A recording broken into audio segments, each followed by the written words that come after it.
जोरदार कारवाई सुरू केली आहे। पुलवामाच्या त्रालमध्ये दहशतवाद्यांसोबत चकमकीत एका दहशतवाद्याचा खात्मा झालाय। सुरक्षा दलानं 2 दहशतवाद्यांना घेरल्याची माहिती। सुरक्षा दल आणि दहशतवाद्यांमध्ये जोरदार चकमक सुरू आहे आणि एका दहशतवाद्याचा खात्मा करण्यात यश आलेलं आहे। तर 2 दहशतवाद्यांना घेरण्यात आलेले आहे। सुरक्षा दलानं 2 दहशतवाद्यांना घेरले तर एका दहशतवाद्याचा खात्मा करण्यात आलाय। पुलवामाच्या त्रालमध्ये हे दहशतवादी असल्याची माहिती मिळाल्यानंतर सुरक्षा दलानं कारवाई सुरू केली आणि 2 दहशतवाद्यांना घेरलेत। एका दहशतवाद्याचा खात्मा करण्यात आलाय। मात्र एकूण किती दहशतवादी या भागात आहेत त्याबाबतची माहिती अजून तरी मिळालेली नाही। सध्या 2 दहशतवाद्यांना घेरण्यात सुरक्षा दलांना यश आले तर त्रालमध्ये एका दहशतवाद्याचा खात्मा करण्यात आलाय।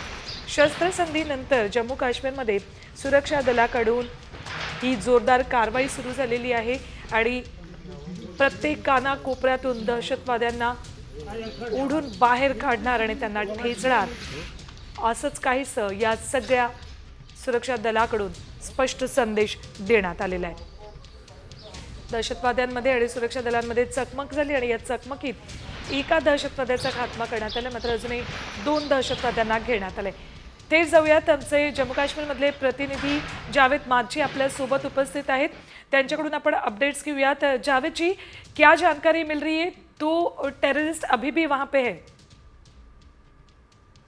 देखिए, ये साउथ कश्मीर में आज सुबह एक एनकाउंटर शुरू हुआ जब सुरक्षा बलों को ये सूचना मिली कि इस इलाके में कुछ मिलिटेंट छुपे हुए हैं। तो जम्मू कश्मीर पुलिस और अन्य सुरक्षा बलों ने सुबह सवेरे इस इलाके को घेरे में ले लिया और कॉर्डन दिया, बड़ा टाइट कॉर्डन किया। ये त्राल का इलाका है, ये साउथ कश्मीर में है और आपको बता दें कि 48 घंटे में ये दूसरा एनकाउंटर है साउथ कश्मीर में। इससे पहले शोपियां में एनकाउंटर हुआ था जिसमें एक डेढ़ लश्कर के मिलिट्री कमांडर समेत जी जावेद जी, आज भी एक टेररिस्ट का एनकाउंटर हुआ ऐसे पता चल रहा है।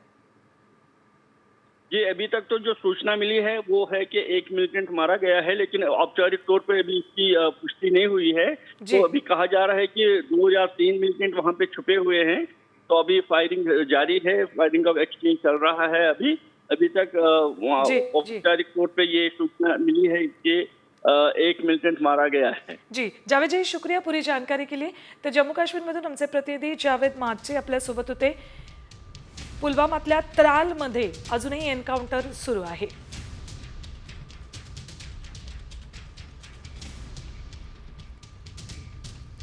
तर जम्मू काश्मीरमधूनच आणखी एक मोठी बातमी येते। जम्मू काश्मीरच्या कठुआमध्ये लष्कराच्या गडवेशात 2 संशयित दिसलेत। या दोघांनी महिलेकडून पाणी मागितलं, त्यानंतर ते गायब झाल्याचा दावा करण्यात आलाय। दरम्यान परिसरात सुरक्षा व्यवस्था कडक करण्यात आलेली। पोलीस आणि निमलष्करी दलांनी संयुक्त शोध मोहीम सुरू केली।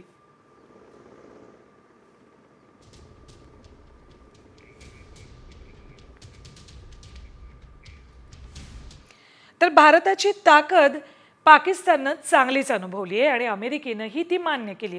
या संघर्षात भारतानं पाकिस्तानला मोठं नुकसान पोहोचवलंय। त्यांच्या एअरबेसलाच भारतानं लक्ष्य केलं। या युद्धात भारताची प्रगती आणि ताकद जगानं अनुभवली। अमेरिकन इंग्रजी वृत्तपत्र न्यूयॉर्क टाइम्सनं या संदर्भात सॅटेलाइट इमेजेसचा आधार घेतलाय। संघर्षादरम्यान पाकिस्तानी लष्करी तळ आणि विमानतळांना लक्ष्य करण्यात भारताला फायदा झाल्याचं न्यूयॉर्क टाइम्सनं म्हटलंय। काय म्हटलेलं आहे न्यूयॉर्क टाइम्समध्ये? अहवाल बघा न्यूयॉर्क टाइम्सचा। पाकिस्तानी लष्करी तळ आणि विमानतळांना लक्ष्य करण्यात भारताला फायदा झालाय। भारताच्या हल्ल्यामुळे पाकिस्तानी लष्कराचं मोठं नुकसान झालंय। 2 अण्वस्त्रधारी देशांमधील हे सर्वात मोठं युद्ध होतं असं न्यूयॉर्क टाइम्स म्हणतंय। तर भारत पाकिस्तानकडून हवाई चाचपणीसाठी ड्रोन आणि क्षेपणास्त्रांचा वापर करण्यात आला। भारताचा अधमपूर हवाई तळ उद्ध्वस्त केल्याचा पाकिस्ताननं दावा केला होता, तो खोटा असल्याचंही यात म्हटलंय।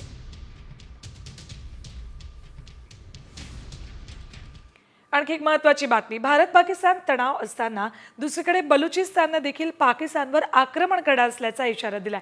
त्यातच बलूच आर्मीनं भारताच्या कारवाईला पाठिंबा दिलाय।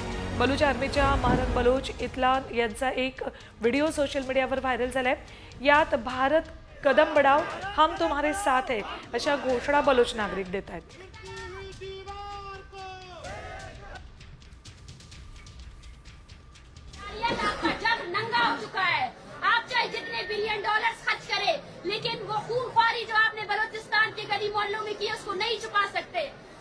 कुत्तिया तो देखो जालिमो, आज बलोच माए आपसे आप उनके वो प्यारे जो आपने मसख करके फेंक दिए, वो आपसे ये नहीं मांगते कि हमें इंसाफ दो, हमारे बच्चों के कातिलों को सजा दो।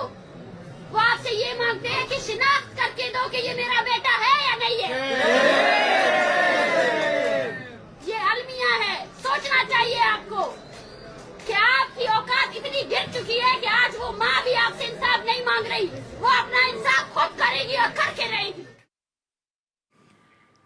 तर आणखी एक महत्त्वाची बातमी आहे. भारतानं जे ऑपरेशन सिंदूर राबवलं त्यात मसूद अझरचा खात्मा करता आला असता, मात्र तो थोडक्यात बचावलाय. 7 मे रोजी भारतानं पाकिस्तानवर एअर स्ट्राईक करत दहशतवादी अड्डे उद्ध्वस्त केले. यावेळी बहावलपूरमधला मसूदचा अड्डा सुद्धा उद्ध्वस्त केला. पण हल्ल्याच्या आधीच मसूद दुसरीकडे पळाला, त्यामुळे तो थोडक्यात बचावला. नाहीतर भारताला हवा असलेला हा मसूद याचाही खात्मा करण्यात आला असता. त्याच्या कुटुंबातले 14 जण मात्र ठार झालेत.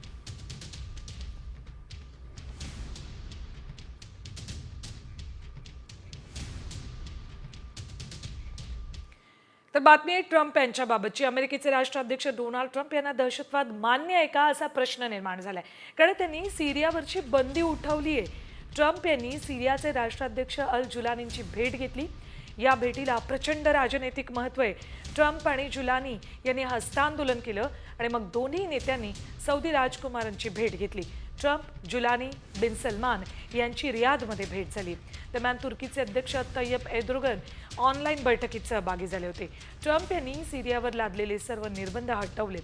तुर्की आणि सौदी अरेबियाच्या आवाहनावर ट्रम्प यांनी ही बंदी उठवल्याचं सांगण्यात येते. मात्र या भेटीनंतर ट्रम्पनं अल कायदाच्या माजी दहशतवाद्याचे हस्तांदोलन का केलं, ट्रम्प यांनी सिरियावरील निर्बंध का उठवले, जुलानीशी हस्तांदोलन करण्यापूर्वी ट्रम्प अमेरिकेचं दहशतवाद विरोधी धोरण विसरले का, असे महत्त्वाचे प्रश्न उपस्थित झालेत.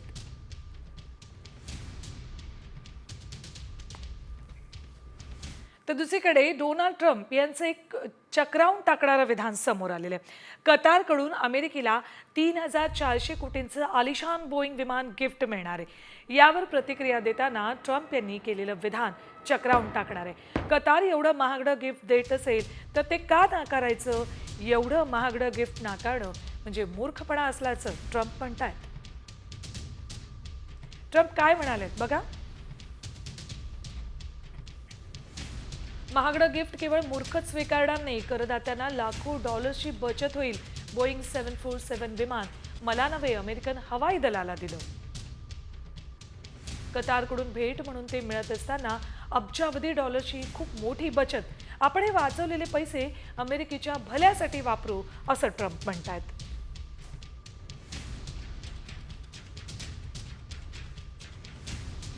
यानंतर बातम्या बघूयात. वॉर 50. बलूच नागरिकांनी पाकिस्तानपासून बलुचिस्तानला स्वातंत्र्य मिळाल्याची घोषणा केली. तर दिल्लीतही उच्चायुक्तालय सुरू करण्याची विनंती बलुचिस्तानच्या मीर यार बलूच यांनी भारत सरकारकडे केली आहे. तर विद्रोहानंतर बलूच नागरिकांनी स्वातंत्र्य मिळाल्याची घोषणा केली.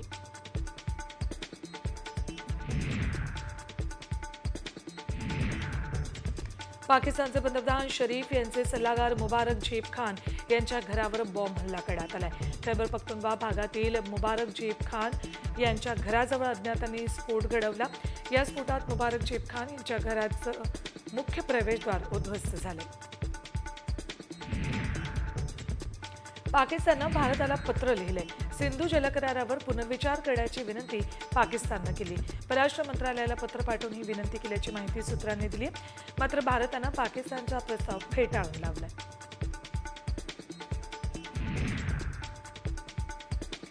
ड्रोन हल्ल्यांविरोधात भारताची ताकद आणखी वाढली. भार्गवास्त्र काउंटर ड्रोन सिस्टमची चाचणी यशस्वी झाली आहे. चाचणीत 4 रॉकेट्सना अचूक लक्ष भेदले. त्यामुळे भारताला आता नवी ड्रोन प्रणाली मिळाली. यामुळे नापाक पाकिस्तान आणि चीनची ही झोप उडणार आहे.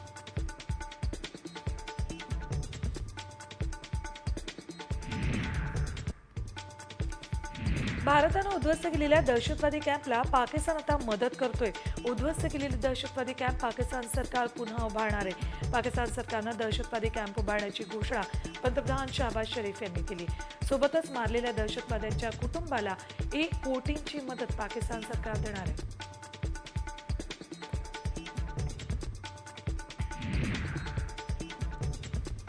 तर संरक्षण मंत्री राजनाथ सिंग आज जम्मू काश्मीरच्या दौऱ्यावर आहेत. ऑपरेशन सिंदूर नंतर राजनाथ सिंग पहिल्यांदा जम्मू दौरा करतात. भारत पाकिस्तान युद्धजन्य परिस्थितीनंतर संरक्षण मंत्र्यांचा जम्मू दौरा महत्त्वाचा आहे.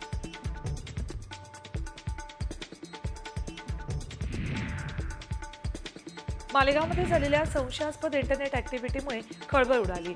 दहशतवाद विरोधी पथक आणि सायबर सेलच्या संयुक्त कारवाईत एका यंत्रमाग मालकाला अटक करण्यात आली. पाकिस्तानच्या वेबसाईट सर्च केल्याच्या संशयावरून त्याला ताब्यात घेतले.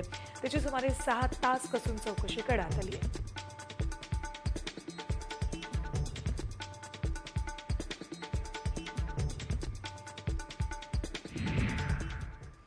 यानंतर बातमी आहे ऑपरेशन ब्लॅक फॉरेस्ट बाबतची. सुरक्षा दलांनी छत्तीसगड तेलंगणा सीमेवर ऑपरेशन ब्लॅक फॉरेस्ट राबवत नक्षलवाद्यांची या भागातील दहशत मोडून काढली. 21 दिवसांच्या या मोहिमेत सुरक्षा दलांनी अनेक म्होरक्यांसह 31 नक्षलवाद्यांना ठार मारल्याची माहिती केंद्रीय गृहमंत्री अमित शहा यांनी दिली. पुढच्या वर्षी मार्च महिन्याच्या अखेरीपर्यंत देशातून नक्षलवाद संपुष्टात आणण्याचा निर्धार सुरक्षा दलांनी व्यक्त केलाय.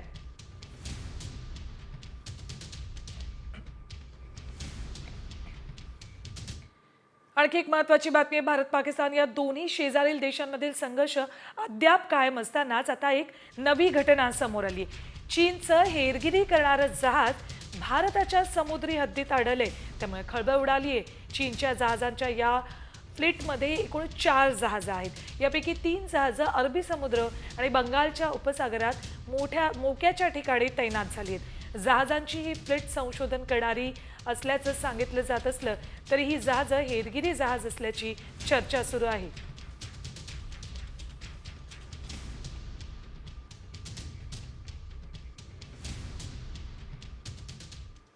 बातमी आहे राज्यातून. अरुण गवळीची 2008 सालच्या खंडणी प्रकरणातून निर्दोष सुटका झाली आहे. शिवसेना नेते कमलाकर जामसांडेकर हत्येप्रकरणी अरुण गवळी सध्या जन्मठेपेची शिक्षा भोगतोय. काल विशेष मोका न्यायालयासमोर खंडणी प्रकरणाची सुनावणी झाली. त्यात गवळीसह धाकटा भाऊ विजय अहिर आणि टोळीतील 5 सदस्यांची निर्दोष मुक्तता झाली. या प्रकरणी एकूण 9 आरोपींचा समावेश होता. त्यापैकी एकाचा खटल्यादरम्यान मृत्यू झाला तर एक जण माफीचा साक्षीदार झाला. अरुण गवळीची खंडणी प्रकरणात निर्दोष सुटका झाली असली तरी हत्येप्रकरणी शिक्षा भोगत असल्यानं त्याला जेलमध्येच राहावं लागणार आहे.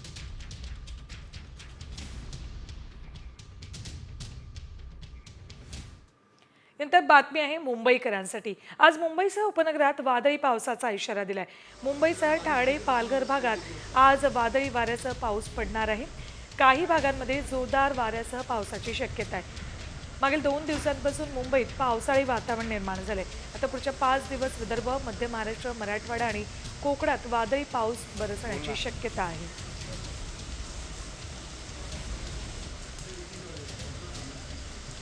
तर राज्यातही आजपासून मेघगर्जनेसह पावसाचा इशारा दिलाय.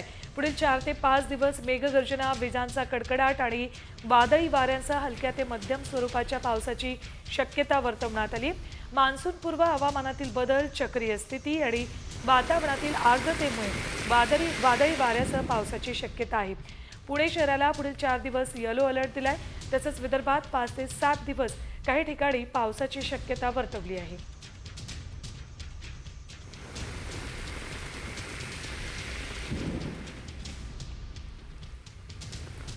यानंतर आता बातम्या टॉप 50 बघूयात. आज मुंबईसह उपनगरात वादळी पावसाचा इशारा दिलाय. मुंबईसह ठाणे पालघर भागात वादळी वाऱ्यासह पाऊस पडण्याचा अंदाज हवामान खात्यानं वर्तवलाय. काही भागात जोरदार वाऱ्यासह पावसाची शक्यता वर्तवण्यात आली.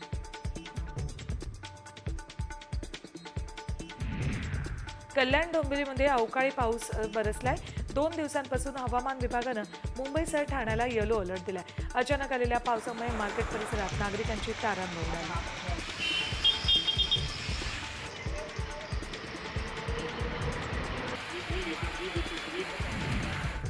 मावळमध्ये अवकाळी पावसानं दाणादाण उडवून दिली. वादळी वाऱ्यासह झालेल्या पावसामुळे अनेकांच्या घरात पाणी शिरलं होतं. तर अनेकांच्या घरांवरचे पत्रेही उडून गेले. सुदैवाने यात कुठलीही दुर्घटना झाली नाही. मात्र पिकांचं मोठं नुकसान झालं.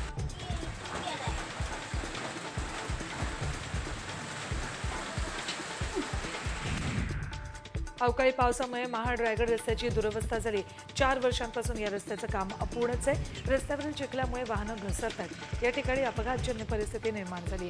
पावसात प्रवासी जीव मुठीत घेऊन रस्त्यावरून प्रवास करतात. एकूणच रायगड प्रशासन झोपलंय का असा प्रश्न उपस्थित होतोय. जालन्यातील सिंधी, काळेगाव, पीर कल्याणसह इतर भागांमध्ये जोरदार अवकाळी पाऊस झालाय. पावसामुळे शेतकऱ्यांच्या फळबागांचं नुकसान होण्याची शक्यता आहे. पुढील 3 दिवस जिल्ह्यात जोरदार वादळी वाऱ्यासह पावसाची शक्यता वर्तवण्यात आली.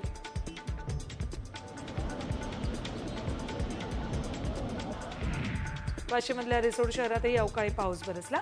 अवकाळी पावसामुळे खरीप हंगाम शेतीच्या कामांना वेग आलाय. तसेच हवामान खात्यानं पुढील 20 तारखेपर्यंत हा मान्सूनपूर्व पाऊस सुरू राहणार असल्याचा अंदाज वर्तवला.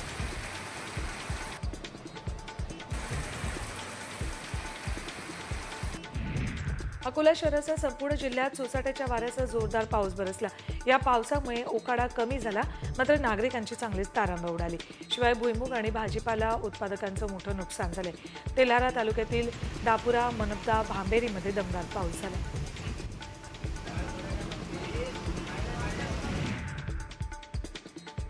धुळ्याच्या साक्री तालुक्यात वादळी वाऱ्यासह झालेल्या पावसात घरांची पडझड झाली. या तालुक्यातील नागरिकांचं जीवन उद्ध्वस्त झालं आहे. पुढे संसार उघड्यावर आलेत. आयुष्यभराचा कष्टानं जमवलेला संसार उघड्यावर पडल्याने एका नुकसानग्रस्त वृद्ध महिलेला अश्रू अनावर झालेत.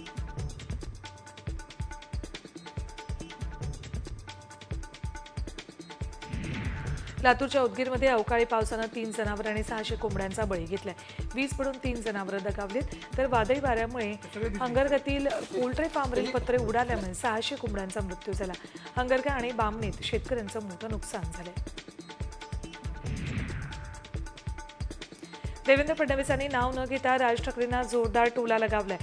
आमची ट्रेन सुसाट आहे, कुठलाही स्पीड ब्रेकर लागणार नाही. कुणाला बूस्टर हवा द्यायचा असेल तर ते देऊ शकतो असा टोलाही त्यांनी लगावलाय. तसंच शिंदेकडूनही राज ठाकरेंसोबतच्या भेटीगाठी वाढल्यात, त्यावरूनही फडणवीसांनी टोला लगावलाय.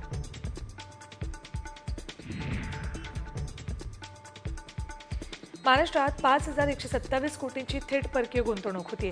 मुख्यमंत्री देवेंद्र फडणवीसांच्या उपस्थितीत ब्लॅकस्टोन समूहासोबत सामंजस्य करार करण्यात आला. या अंतर्गत राज्यात 10हून अधिक आधुनिक औद्योगिक आणि लॉजिस्टिक पार्क्स उभारले जातील.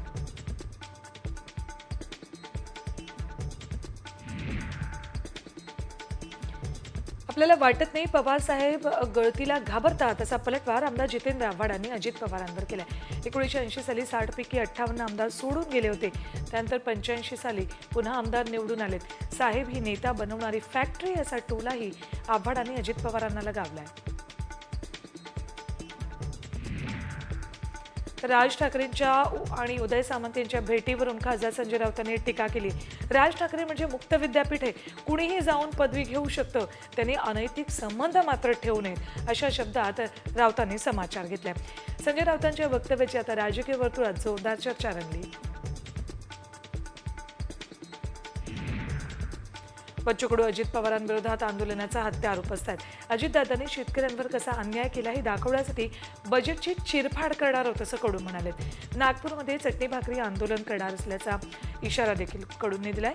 रोज आत्महत्या होत आहेत, बेरोजगार मरतोय, याकडे सरकारचं लक्ष नसल्याचं कडू म्हणाले.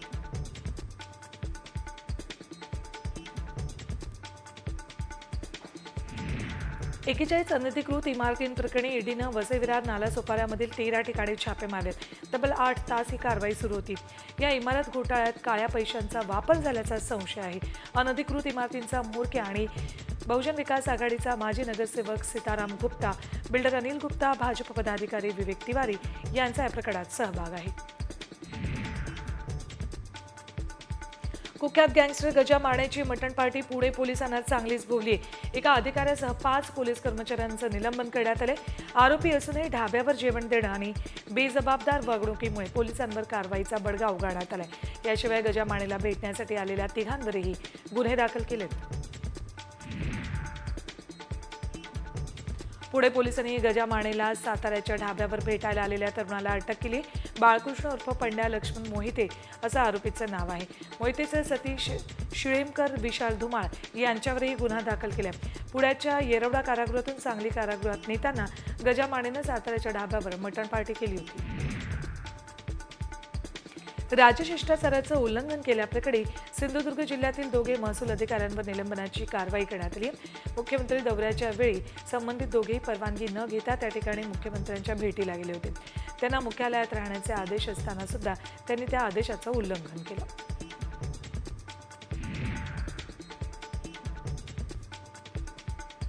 बीडच्या गेवराई तालुक्यात मुलगी गतिबंद असल्यानं बापानं तिला चक्क जनावरांच्या गोठ्यात पायाला दोरी बांधून ठेवलं. आईच्या मृत्यूनंतर व्यसनाधीन बाप मुलीला अमानुष वागणूक देत होता. शेजारच्या एका महिलेनं त्या मुलीचा रडण्याचा आवाज ऐकला आणि तिनं त्या मुलीची सुटका केली. महाराष्ट्राच्या कुलस्वामिनी तुळजाभवानी मंदिर संस्थानच्या कार्यालयामध्ये मंदिरातील पुजाऱ्यानं दारू पिऊन शिवीगाळ करत धिंगाणा घातला. इतकंच नाही तर कार्यालयात तोडफोड देखील करण्यात आली. या प्रकरणी तुळजापूर पोलिसात गुन्हा दाखल करण्यात आला. पुणे विमानतळावर 10 कोटी रुपयांचं चरस जप्त करण्यात आले. महसूल गुप्तचर विभागानं ही कारवाई केली आहे. बँकॉक ते पुणे प्रवास करणाऱ्या 2 प्रवाशांना या प्रकरणी अटक करण्यात आली होती. आरोपींच्या चौकशीत मुंबईत हे चरस विक्रीसाठी आणलं जात होतं. पुण्यातील शिवम निफाडकरला अर्ध अपंग अंधत्वाचा त्रास आहे.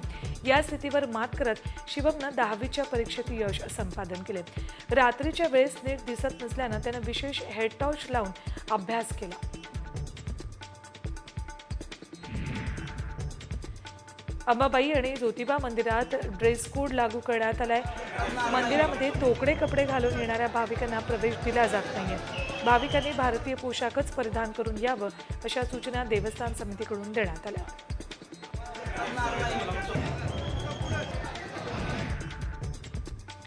नाशिकच्या येवला कृषी उत्पन्न बाजार समितीच्या आवारात छावा क्रांतीवीर संघटनेनं बेमुदत उपोषण केले. शेतकऱ्यांच्या विविध मागण्यांसाठी हे बेमुदत उपोषण करण्यात आले. तसंच शेतकऱ्यांचा 7/12 कोरा करावा अशी मागणी यावेळी छावा संघटनेनं केली.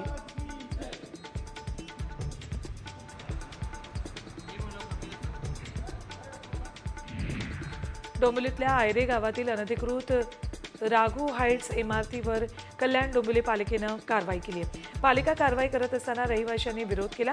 इमारत बांधत असताना झोपले होते का असा सवाल रहिवाशांनी उपस्थित केला.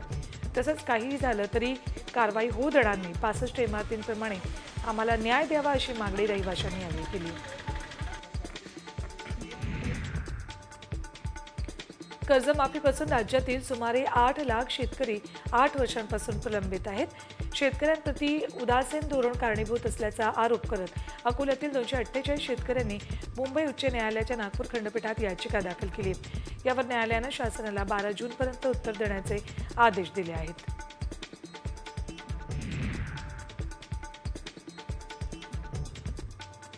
वर्धा जिल्ह्यातील नटाळा येथे विहीर खचल्यानं ढिगाऱ्याखाली दबून एका मजुराचा मृत्यू झाला, तर दोघे गंभीर जखमी झालेत. एक जण सुखरूप बचावलाय. उन्हाळ्याचे दिवस असल्यानं या ठिकाणी अनेक शेतकरी शेतात विहिरी खोदकाम करण्याचं काम करत असतात.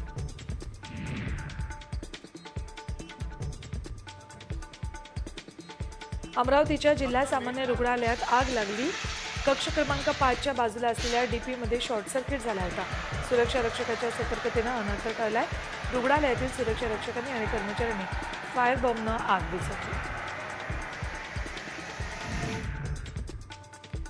आर्थिक वादातून नागरिकाच्या डोक्यात दगड घालून हत्या करण्यात आली. पुण्यातल्या कोंढव्यामधल्या पारशी मैदान परिसरात ही हत्या केली. या प्रकरणी पोलिसांनी 2 आरोपींना अटक केली. सुभाष परदेशी असं हत्या झालेल्या व्यक्तीचं नाव आहे.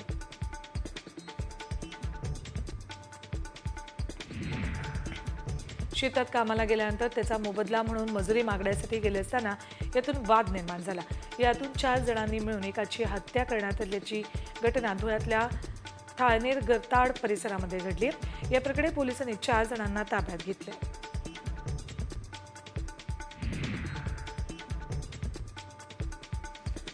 पुण्याच्या हिंजवडी पोलीस ठाण्याचे लाचखोर पोलीस उपनिरीक्षक दत्तात्रय काळेकर लाचखोर विभागानं कारवाई केली आहे. अर्जावर न्यायालयात म्हणणं सादर करण्यासाठी पोलीस उपनिरीक्षक काळेनं 60,000ची लाच मागितली होती. 30 वर्षीय महिलेनं याबाबत लाचलुचपत विभागाकडे तक्रार केली होती.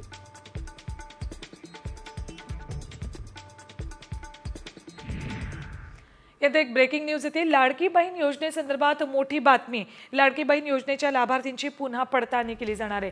नामसाधर्म्य असलेल्या बँक खात्यात पुरुषांनी योजनेचा लाभ घेतल्याची शक्यता आहे. त्यामुळे पिवळं आणि केशरी रेशन कार्ड कुटुंब वगळता सर्व लाभार्थी बहिणींच्या अर्जांची पडताळणी करण्यात येणार आहे. सर्व जिल्हा महिला विकास विभागांना पडताळणीचे आदेश देण्यात आलेत. 1 कोटी लाभार्थी बहिणींच्या अर्जांची पडताळणी केली जाणार आहे. सर्व जिल्हा महिला विकास विभागांना याबाबतचे आदेश देण्यात आलेत. नामसाधर्म्य असलेल्या खात्यात पुरुषांनी लाभ घेतल्याचा संशय आहे.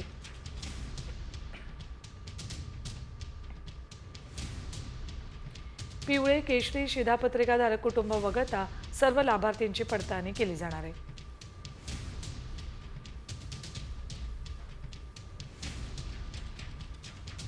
तर 1 कोटी लाडकी बहीण लाभार्थींची पुन्हा पडताळणी करण्याचा निर्णय सरकारकडून घेण्यात आलेला आहे. याबाबतचे आदेशही देण्यात आले. नामसाधर्म्य असलेली बँक खाती तपासली जाणार आहेत, कारण या खात्यांमध्ये पुरुषांकडून लाडकी बहीण योजनेचा लाभ घेतला जातोय असा संशय व्यक्त करण्यात आलाय. त्यामुळेच आता पुन्हा पडताळणी केली जाणार आहे. सर्व जिल्हा महिला विकास विभागांना याबाबतचे आदेश देण्यात आलेत.